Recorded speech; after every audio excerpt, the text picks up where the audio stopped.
ខ្មែរអើយចូលចាំចាំថា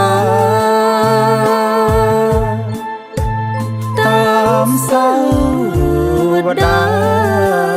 ជាតិខែមរា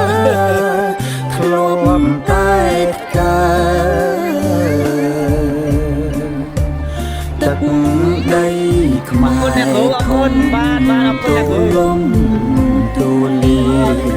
សពសាយរំរឿងគេអាយតែលើកដំកើងដំកល់ជាតិយើងចាត់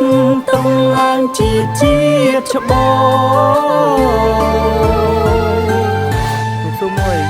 ព្រោះអីនិយាយខ្លាំងតិចមើលអារៀងធោ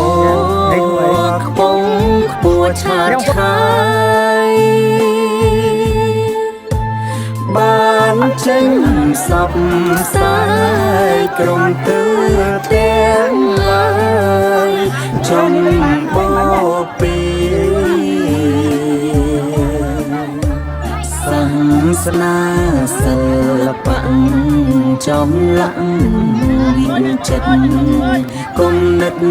សិក្សាដនត្រីទូសនាវិជ្ជាព្រះពុទ្ធសាសនាជាតលការខ្មែរផ្សាយទៅ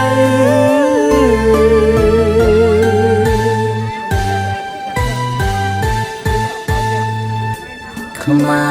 រអើយចូលស្ដាំសាវតាដែលបានចូលចាបញ្ជាក់ប្រាប់ថាពូជខ្មែរថ្កាតាំងចិត្តឲ្យមខិតខំប្រឹងវិញបញ្ចេញដំការដំឡៃនៃជាខ្មែរយើងឲ្យបានរុងរឿងជាថ្មីឡើងតាមសាវតា